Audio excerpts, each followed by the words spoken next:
Diane, salut, comment ça va? Hey, ça va très bien, toi, Geoffrey?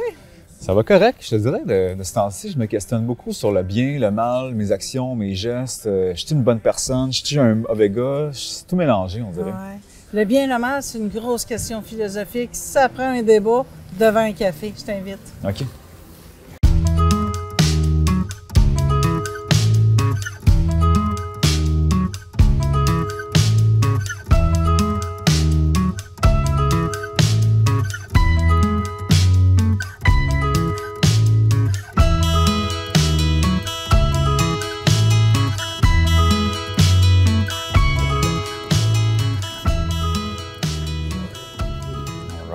Hey! Diane, dis-moi donc, toi, le bien, le mal, t'en penses quoi? C'est un sujet super lourd, mais super intéressant parce que tout est un concept. Hein? Si on s'en va vers la psycho, il n'y a pas de bien et de mal, il y a juste la perception. Ce qui est bien pour toi peut être mal pour moi. Fait que c'est vraiment mes valeurs à moi que je vais projeter, puis je vais percevoir le bien, le mal. Il y a toute la culture aussi, la religion. Puis là, quand on s'en va plus côté philosophie, bien, il y a Nietzsche, qui, lui, il a fait des essais sur le bien et le mal. C'est quelque chose d'assez lourd puis de subjectif. C'est propre à chaque personne, en même temps que je pense que la société humaine doit se doter d'un minimum d'éthique ou de valeurs morales, Oui. Sinon, ce serait juste Le chaos. chaos, hein, tu sais. Oui. Mais l'Église en a chargé beaucoup. Tu sais, si on recule depuis que l'Église est là, l'Église a vraiment agi. Tu sais, il y avait l'enfer de Dante ou Dante. Tu sais, vraiment le cycle, tu avais des paliers, que plus selon ton crime, tu descendais dans l'enfer, puis il y avait des démons. C'est vraiment quelque chose de bien, l'enfer de Dante. Là. Dante, je crois, c'est un Italien, poète-écrivain, qui était bien collé avec l'Église, puis il illustrait ça, le mal, puis il illustrait vraiment, tu voulais pas y aller en enfer. Fait que l'Église avait un bon contrôle de ce qui est bien et mal. Mais c'est toujours relatif à l'être humain. Ça prend des gens pour décider, ben OK, on traverse la ligne, on tombe dans le mal, ou on est dans le bien. Tu sais, pour l'Église, payer la dîme, c'est bien. Mais est-ce vraiment un acte d'altruisme? C'est un acte de foi, mais est-ce que c'est bien pour la collectivité? Est-ce que... Tu sais, il y a des questions qu'on pourrait soulever facilement dans le bien et le mal. Puis c'est-tu l'apparition des religions qui a comme un peu voulu assujettir l'esprit des gens à se positionner puis à sentir un peu toujours bien ou mal versus telle ou telle situation, tu sais? Je pense que l'Église a joué un bon rôle, puis on ne peut pas jeter, je dis souvent ça, le bébé avec l'eau du bain. Si l'Église n'aurait pas été là, on aurait peut-être continuer à avoir des comportements, peut-être qu'on serait régulé en société, puis savoir ce qui est le bien, ce qui est le mal, mais l'Église a été là pour dire « Hey, il y a des choses qu'on ne franchit pas », puis il nous fait ça peur avec la colère de Dieu, mais ça nous a créé une ligne entre le bien et le mal. Tu ne voleras point. Tu sais, les 10 commandements, je ne sais pas si tu étais influencé par ça. Moi, jeune, ma mère était religieuse, elle aimait bien l'Église. Fait qu'elle nous a vraiment influencé avec c'est ça, les 10 commandements. Je les connais pas par cœur, mais ils mentent encore des fois. Tu sais, tu ne mentiras pas, voleras pas, tu tueras pas. Tu sais, tous ces trucs-là. Le rapport aux parents aussi, à la famille. Oui, au respect. L'adultère. Oui, l'adultère, oui. Mais c'est des valeurs qu'on dit oui, mais certaines personnes peuvent les transcender, peut passer à travers. On parle juste de tout ce qui est le côté gestion des masses. La politique, l'armée, la police, ben ils utilisent des choses, ils légitiment certains actes que moi et toi, on commettrait, on serait dans le mal. Fait que là, il y a toujours une perception à dire, ben, il est où le mal puis le bien, là? Parce que dans certaines cultures, on peut le faire, dans d'autres, c'est vu mal. Fait que là, c'est les valeurs morales qui reviennent, mais c'est de société, une valeur morale, c'est pas évident. Puis dans le système de justice aussi, il y a comme d'un pays à l'autre, ce qui est bien, ce qui est mal, ça change. Puis c'est toute une culture, un amalgame de circonstances puis d'expériences culturelles, sociologiques qui bâtissent après ça une justice dans chaque pays. Puis il y a la jurisprudence aussi, quand il y a des cas qui arrivent où, bon, on n'a jamais été confronté à cette circonstance-là, que c'est-tu bien ou mal, puis après ça, ça prend des penseurs pour essayer de se pencher là-dessus, essayer de trancher une ligne, puis des fois, il y a des aberrations complètes, tu sais. Stupide, oui, parce que souvent, le leadership est fort. Fait que si j'ai un gros leadership, puis je peux vous amener à prendre conscience que la fausseté qui est devant nous, c'est bien, puis je vous amène on est crédule, on veut faire partie de la masse, on peut amener quelque chose de mal, l'amener comme un bien, puis dire non, non, c'est une belle vertu. Tu sais, la guerre, tu sais, on tue des gens, là, on va arrêter de se mentir, c'est mal, mais c'est véhiculé comme quelque chose, pas d'anodin, mais pour quelque la protection du peuple, c'est pour votre sécurité qu'on fait ça. C'est pour le bien de la collectivité qu'on fait ça. Donc, on se justifie, on se lave une conscience, puis on pose des gestes horribles. On ôte la vie à des gens. Fait que c'est vraiment mal. Tu sais, on a de la misère à tuer un petit oiseau, un petit canard sur la route, mais là, on va aller vers... On tue un être humain. Tu sais, on va loin là-dedans. C'est pas évident. C'est comme aussi, si on parle de végétarien ou manger omnivore, ben c'est qu'est-ce le bien et le mal? Pour moi, ben c'est correct de manger de la viande, ça fait partie de ma culture, mais est-ce mal? C'est tout dépendant des perspectives, hein? Ça dépend de quel bord de la table tu es assis, tu sais. Si tu es assis du bord de la salade, c'est vraiment en lettre que je mange de la viande, mais moi, je me dis, je me défends, je suis homo sapiens, je suis né, j'ai toujours mangé de la viande, j'ai cherché de mammouth, fait que là, moi, de mon côté, je fais pas de mal. Mais si je décolle tout ça, je fais du mal à quelque chose, là. Je mange toujours bien une vache, là. Je la trouve belle dans le champ, mais je la mange, là. Il y a toujours un aspect positif, négatif à la moindre de nos actions. Puis en même temps, qu'il faut vivre libéré de toujours le sentiment de culpabilité. Puis que c'est comme s'il faut avancer dans la vie sans toujours regarder en arrière. En même temps qu'on veut avoir une certaine éthique, il faut être conscient de nos actes, de nos pensées, de nos paroles, de qu'est-ce qu'on fait. Mais tout en ayant cette légèreté-là de vivre. Je trouve ça difficile, moi, à naviguer dans ces univers-là. Oui, surtout qu'on vit en société. Tu sais, si je serais toute seule sur une planète, je ferais ce que je veux. Fait que le bien et le mal, qui me le dirait? Où je sentirais que c'est bien ou mal si j'ai pas de reflet de mon acte? Tu sais, il faut que j'ai un reflet de mon acte. Moi, je te peins, je te brasse, je prends ton argent, tu me souris. J'ai pas de reflet de mon acte, mais si j'ai un reflet, là, je peux savoir le bien et le mal. Mais tout seul, tu peux pas gager ça. Ça te prend une société. La société, on appelle ça les normes d'une société. Puis ça, les normes, on est soit dans la marge ou on est marginal à l'extérieur de la marge. Et c'est là que c'est la chicane, le conflit. Et c'est des tendances. Parce que moi, quand j'ai commencé à étudier la psychologie, on recule dans le temps et j'ai grandi proche du quartier gay à Montréal. L'homosexualité était une pathologie. C'était mal, c'était pas bien. L'Église la condamnait, même la politique la condamnait. Il y avait des règlements. Tu sais, t'avais la sodomie, il y a bien des places. Non, non, non, tu fais pas ça.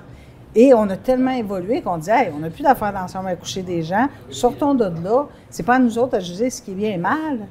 On a vraiment évolué. Ça veut dire que le mal, tout dépendant des années, tout dépendant le pays, tout dépendant qui l'observe, bien, il peut être bien banalisé.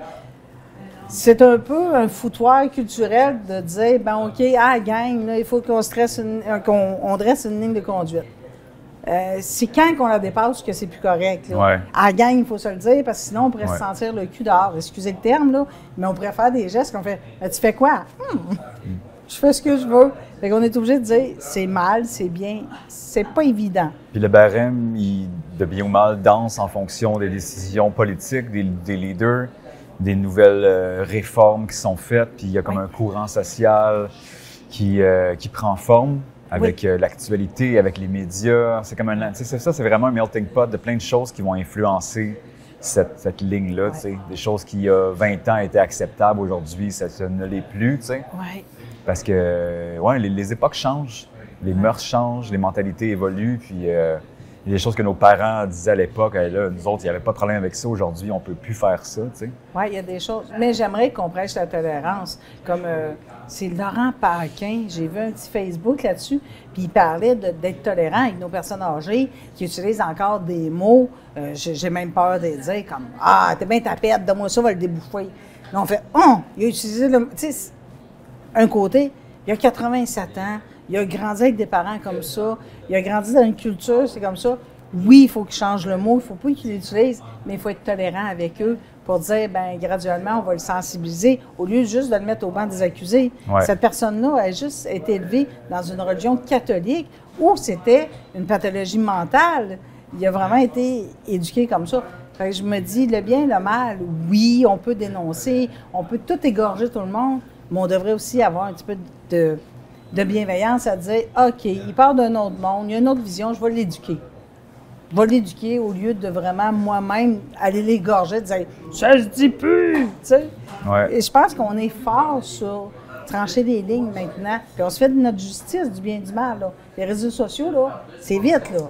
Oui, puis il y a des mouvements, justement, de hashtag pour d'encourager un mouvement ou un autre qui fait en sorte qu'une chose va être renforcée beaucoup, beaucoup. Tu sais, comme, je prends un exemple, quand il y a eu les grosses émeutes par rapport à la mort de George Floyd, Oui. le Noir qui était mort suite à l'altercation policière, il y a eu beaucoup d'émeutes. Puis là, si tu osais parler, dire « Hey, c'est peut-être pas bien que les gens brûlent des commerces. Comment t'oses comme protester contre le fait qu'il y a une colère sociale? On parle de racisme ici, que le peuple se réapproprie ses droits. » Puis, ouais, je veux bien, mais là, on est quand même en train de comme brûler des quartiers. C'est Oui. pas super bien, tu sais. Là, ça devenait mal de se prononcer contre quelque chose, tu sais.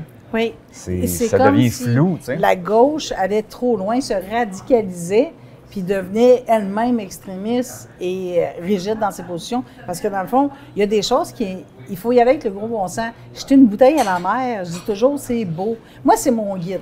Moi, pour savoir si mon action est bonne ou pas, je me dis, jette une bouteille à la mer, c'est beau, c'est cute, c'est romantique. On est 1 million à se décider d'aller jeter une bouteille à la mer. Oh, pas d'ail, ça ne s'applique pas à 1 million, là. Ça va être vraiment débile de jeter 1 million de bouteilles à la mer. Fait, souvent, je me dis, quand je pose un geste, je peux-tu le reproduire à 1 million de fois? Si moi, je dis, oh, il y a un crayon qui traîne, je le prends. Si 1 million de personnes se met à ramasser tous les crayons, ben ça marche plus. Si 1 million de personnes décident de stationner à un endroit ou de passer sur un stop, parce que des fois, à 3 heures du matin, tu dis, est-ce bien ou mal? Je suis tout seul, je le parle. Ben non, c'est de se projeter, de dire, est-ce que la masse peut adopter ce comportement-là sans nuire aux autres? Fait que là, c'est ma ligne. Moi, c'est mon gage, je veux dire, le bien et le mal. Diane, tu pourrais-tu adopter ça, toi? Garde-toi une gêne, ferme ta gueule. C'est de demander si on peut le faire, mais c'est dur parce que les gens sont narcissiques et se donnent le droit de juger du bien et du mal rapidement. J'ai lu dernièrement la théorie du panier d'épicerie qui parlait que, socialement parlant, d'aller remettre son panier d'épicerie à sa place est comme le geste le plus banal, le plus facile qu'on peut faire pour contribuer en société. Puis de ne pas le faire, c'est comme le symbole du « je m'en foutisme » puis d'un égocentrisme exacerbé que tu n'as même pas d'avoir l'espèce d'obligeance de « quelqu'un va le faire à ma place » ou genre « je magasine, je prends les bienfaits de la société, puis hop, je laisse ça là », tu sais. Ouais. C'est comme si, même juste là, d'agir pour le bien, il y a des gens qui vont penser ça, comment le petit jeune il est payé à le ramener, mais il y a comme un symbole là-dedans de juste faire le bien, de comme agir civilement. Civilement, tu sais, de façon dans civique. une société. Ouais. Moi, je le vois dans plein de petits gestes que je me dis, mais merde, on vit en collectivité, tu ne vis pas dans une adresse civique, tu n'es pas au 10 rue Alice, puis les voisins, on s'en fout. Tu vis dans une ville qui est dans la ville, dans une province, on a de l'impact sur les autres. Puis souvent, ce phénomène-là de ne pas ramener le panier d'épicerie, ça va jusque dans les toilettes. Ouais. Tu sais, nous, on gère un centre, puis les toilettes, c'est dégoûtant, puisque les gens disent, bah, ils nettoieront derrière. Fait que le geste se répercute sur vraiment une façon, mais est-ce bien ou mal? Ouais.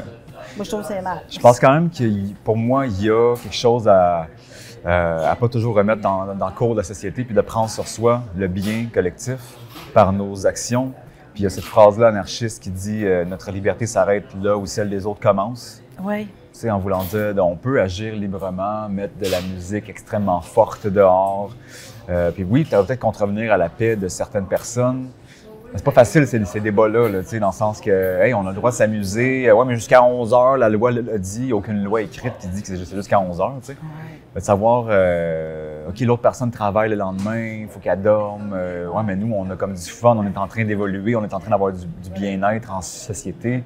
Baisser le volume, c'est comme un peu l'espèce de justesse, tu sais, qui est là. Mais il faut avoir cette capacité d'adaptation-là. Ou d'aviser ton voisin. Je fais un party, ça ne reviendra pas à tous les jours, mais là, on se paye la traite. Ouais. Fait que je t'avise que ce soir, là, tu sais, au moins prévenir qu'il va y avoir du chahut, ça va bouger, là. Mm-hmm. Mais Je crois qu'on est très individualiste, puis le bien et le mal, on se définit nos propres règles de conduite à juger qu'est-ce qui est bien pour mon groupe, qu'est-ce qui est mal pour mon groupe. Puis des fois, on ne tolère pas des choses, on est vraiment allergique, mais on tolère d'autres choses. Comme moi, personnellement, la prostitution, ça m'écoeure tellement. Je trouve tellement c'est mal, c'est pas le fun. Puis présentement, actuellement, j'ai un clash parce que les gens tolèrent ça, puis ils disent, ben non, c'est correct. Fait que je fais, oh merde, je prie avec mon malaise parce que moi, mon jugement de valeur, ça marche pas dans ma tête. Je suis pas capable d'associer ça à du bien. Pas pour la femme, pas pour l'individu. Je me dis, ah, c'est bien triste. C'est bien triste. Oui. Ouais, c'est vraiment un sujet qui est comme très ancien aussi. Je pense que les êtres humains, les philosophes, les poètes, les penseurs se sont longtemps penchés sur ce sujet-là. Puis c'est encore actif aujourd'hui. Puis je pense qu'il y a comme des grands bouleversements sociaux qui vont aller shaker la cage ou qu'est-ce qui a été acquis depuis longtemps. Les femmes se libèrent tranquillement du joug masculin qui a été souvent un peu indétrônable. Tu sais. Oui. Mais nos grands penseurs, c'était tous des hommes. Ouais. On a peu de femmes philosophes qui refait le monde. Puis s'ils le refassent, bien souvent, ils vont être aussi jugés sur leur teinte de voix, leur tonalité, leur façon de s'habiller. Donc, on passe moins sérieusement une femme philosophe qu'un homme. Ouais. Fait que c'est vrai que ça perdure, mais je me dis, qui a passé 600 ans à réfléchir aux conditions de la femme? Ah, c'est des hommes. OK. On est peu représentés. Ouais. Il y a de belles évolutions, je trouve quand même que on se questionne beaucoup. Il y a certaines choses qui se renforcent, qui pour moi, c'est un peu dangereux.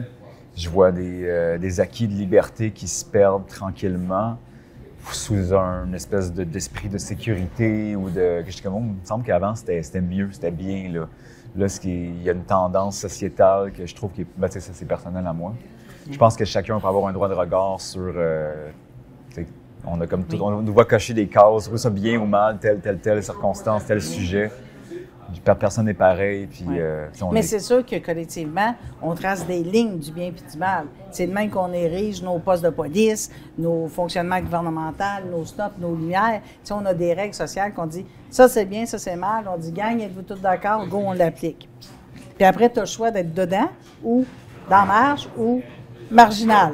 Ça veut dire vraiment à l'extérieur de la marge. Là, tu as le choix de te positionner. Mais on influence beaucoup ces lois-là. On a l'impression que c'est eux qui nous amènent des lois. Fait qu'on est obligé de vivre le bien et le mal selon eux.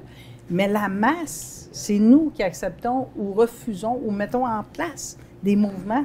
Fait que je pense qu'on devrait utiliser ce pouvoir-là collectivement, de mettre, le mouvement Black Matters, là, ça partit d'un petit émeute, ça grossit. Plus personne ose prononcer le N-word. Fait que c'est bien. On a quand même réveillé des consciences, là. Ouais. Mais c'est mal. Si ça prend tout ça pour changer un mot, on aurait pu avoir un impact plus grand que ça, mais ça fait un impact dans la conscience. Ça prend du temps. L'être humain est comme peut-être des fois difficile à évoluer, à intégrer des nouvelles valeurs peut-être. Puis on est aussi dans un grand libéralisme, vive et laissez vivre, qui est comme vraiment le rêve américain aussi, tu sais. Oui, le capitalisme, c'est vraiment autant que c'est bien parce qu'on a accès à des choses, on veut bien vivre, que ça l'amène quelque chose d'un peu individuel. Puis c'est sauvage aussi des fois, là. Moi, je me soucie un petit peu moins de la planète, puis un petit peu moins de mon voisin, là. J'ai envie que mon salaire me serve pour ma piscine, mon auto, mes nouvelles bottes, mes achats d'Amazon. Puis je me dis, je suis écologique. En tout cas, pas tout le temps, ça dépend de mes humeurs. Fait que ce côté-là capitaliste nuit un petit peu à l'effet de bienveillance sociétale. J'en prends moins soin de ma société. Je pense à moi, tu sais. Mais tu vois, par rapport à ça, moi, je trouve qu'on peut y aller dans une certaine forme de luxure, puis d'avoir envie d'acheter, puis d'accumuler. C'est pas un péché capitaux, ça, la luxure? Oui. Oui, c'est ça. On y c'est va. une autre affaire. Ouais, on ça. pêche. C'est ça. Mais je trouve que c'est comme, achète-les, ta Mercedes avec les bancs en cuir, mais si jamais tu as une personne ensanglantée sur le bord de la route qui fait du pouce, qui a été blessée, qui a besoin d'aide, bien, arrête-toi donc pour la... Ouais. Si jamais le luxe, alors je veux pas qu'ils salissent mes nouveaux bancs en cuir, si là, la limite de ton matériel va au-delà de l'aide que tu peux offrir. De l'humain. Oui, parce que tu peux avoir toutes les possessions du monde, être la personne la plus riche, mais si tu es capable d'avoir le cœur sur la main... De rester altruiste. Oui, pour moi, ça... c'est ça qui est important. Puis de ne pas trancher trop rapidement, ce qui pourrait être bien ou mal vu dans tes gestes, d'avoir une ouverture d'esprit. Mais c'est dur parce qu'on devient vraiment individualiste. Et on part aussi, l'être humain, il veut valider ce qu'il pense. Fait que moi, ce que je pense être bien, bonne chance pour me faire changer d'idée. Il faut choisir une personne qui doute. Sinon, là, on va en prendre du café avant que tu me fasses réaliser que la prostitution est correcte. Parce que moi, j'ai 56 ans. Ça fait longtemps que je pense que c'est pas correct. Donc, c'est ça, c'est les clashs. Puis on se dit, il manque de compromis, il manque de respect envers les opinions d'autrui. Fait qu'on coupe bien, mal, puis selon les tendances. Ouais. Selon les tendances. Moi, j'ai des amis homosexuels et des fois, je les entends entre eux dire « Hey, t'as pas de fif. » Puis là, ça me fait ricaner. Puis là, ils disent « On a le droit, nous autres. » C'est tellement drôle. Puis là, on débat là-dessus après, dire c'est des noms qu'on a pris puis qu'on a mis interdits. Mais maintenant, c'est d'autres noms qui deviennent avec la même charge émotive et péjoratif. On fait juste changer le nom. Tu sais, avant, c'était des chaises roulantes, là, c'est des fauteuils. Avant, c'était des handicapés, là, c'est des personnes à mobilité réduite. Mais le préjugé va suivre le nouveau nom. J'ai l'impression qu'on va juste... Si on a à haïr une classe, on va l'haïr selon...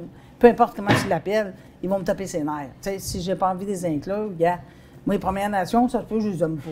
Tu sais, parce que c'est juste un nom, tu me suis, hein? Mm-hmm. C'est un peu la mauvaise foi d'humain, c'est ça. Mais il y a quand même une éducation qui est faite, justement, pour intellectualiser un peu plus les choses. Puis te dire, mets-toi dans la bouche, le nom, là. Ouais. Mais moi, je trouve en tout cas qu'on pourrait développer ça encore plus, je trouve, ces pensées-là. Pousser un peu plus loin notre pensée. Personnellement, je trouve qu'on est... On n'est pas endormi, on est quand même un peuple réveillé, il y a beaucoup de choses qui se passent, on extrapole sur différents sujets. Je trouve qu'on pourrait, même à l'école, je pense que les jeunes, moi j'avais des cours de morale quand j'étais jeune, mais je trouve qu'on pourrait pousser plus loin. Ah oui. Sortir du politiquement correct, oui. Je suis allé voir la pièce de théâtre La Société des poètes disparus dernièrement, où tu as le professeur qui est là, qui pousse ses élèves à penser plus loin, à comme arracher les pages du livre. Qu'est-ce que vous en pensez? Oui. C'est vraiment d'aller... provoquer du cadre, là, oui. Ouais, sortir du moule. Oui, provoquer l'esprit. Mais on est un peuple latin, hein? On aurait facilement la tendance à s'engueuler, à s'astiner, à débattre comme les Français, les Européens, mais on ne se le permet pas. On dirait qu'on est un petit peu le peuple, les calinours du Canada, gentils, on ne veut pas trop de débats, pas trop de chicanes, mais on devrait rentrer dans un débat. Un débat, ça ne veut pas dire que tu n'aimes plus la personne, mais tu peux t'engueuler une bonne shot, mais on ne se le permet plus. Parce que dans la minute qu'il y a un petit peu de confrontation, on fait « Oh non, je veux garder mes idées, donc c'est pas une relation pour moi, ils ne pensent pas comme moi, on s'éloigne.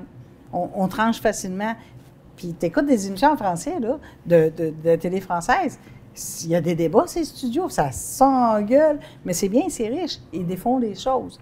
Peut-être à outrance, là, mais j'aimerais ça un petit peu plus moins de langue de bois, un petit peu moins de politiquement correct. Oui. C'est clair qu'on est peut-être gentil. C'est une bonne chose aussi, peut-être d'avoir du respect, peut-être un peu plus moins socialement accepté dans nos propos, mais c'est vrai qu'on pourrait brasser la soupe un peu plus. Il y a une autre balado que j'écoutais dernièrement sur la Polytechnique, ce qui est arrivé, tu sais. Puis il questionnait des gens qui étaient pro-armes. Puis, tu sais, eux, ils disent on a le droit d'avoir ce qu'on veut, on peut avoir 4 chars si on veut, on peut posséder ce qu'on veut, mais là, c'est comme si le gouvernement a un droit de regard sur le nombre d'armes que j'ai dans ma maison. Si moi, j'ai le goût d'avoir 20 mitraillettes, puis pour moi, c'est un sport. En quoi est-ce qu'on pourrait dire que c'est bien ou mal? Moi, je suis pas un malade mental, je m'en sers pour le loisir. Tu sais, c'est comme de dresser la ligne. En quoi ça pourrait être mal d'avoir autant d'armes à feu? Alors qu'à la base, les armes ont été faites pas pour s'amuser, ont été faites pour tuer. On va essayer de dire les vraies choses. C'est pas... on a inventé le nouveau sport, les armes à feu. Non, le loisir, d'amener ça... dans le fond, c'est de la manipulation du vocabulaire. C'est un sport, c'est un loisir. Oui. Fait que je change les mots, fait que j'ai l'impression que je vais changer la perception. Fait que pour ce qui est des armes, là, moi, personnellement, je trouve ça mal. C'est sûr que j'aimerais qu'on encadre ça. Puis bien des gens vont trouver non, non, non, non, c'est bien, c'est mal. Imagine, Québec solidaire, dernièrement, voulait mettre aussi, avait pensé à dire, est-ce qu'on légifère, est-ce qu'on met des règlements sur les voitures? Il y a des gens qui vont dire oui, oui, oui, puis il y en a qui vont dire non, non, non, c'est mal, on ne peut pas faire d'ingérence. Imagine sur la viande, sur la consommation. Oui, si on pourrait mettre une limite sur comment un foyer peut consommer de viande par semaine, il y aurait un tollé, une émeute dans les rues. Parce qu'on s'attaquerait aux habitudes des gens, il y aurait un sentiment de culpabilité, puis alors que pour le bien de tous et de la planète, ça serait une bonne chose peut-être. Oui. Comme scientifiquement, on voit que ce serait mieux pour la pérennité du peuple. Ça serait bien, tu sais. Oui. Mais c'est comme s'il y a une chasse gardée sur les acquis, les habitudes. Le capitalisme, puis toutes les valeurs qui étaient un peu socialistes sont rejetées d'emblée avec tout. Au lieu de dire, ben non, on vit en collectivité, on ne peut pas épuiser nos ressources, ni nos ressources en énergie, ni tout ce qui est la faune et la flore. On ne peut pas toujours prélever du bois puis de la viande, là, à un moment donné, la planète, elle ne fournira plus. Mais les gens, l'individualisme fait que non, c'est perçu comme bien, nous on le perçoit comme mal. C'est où le compromis entre les deux? Est-ce qu'un gouvernement peut décider de mettre des lois? Oui. Le bien, le mal. Le gouvernement, l'individu. On espère qu'il y ait un peu de paix à travers tout ça, qu'on s'entende sur quelque chose. Hein? Ou on se part un gouvernement, un parti. Le parti libre. Ben, on fait donc ce que vous voulez. Là. Au diable tout le monde.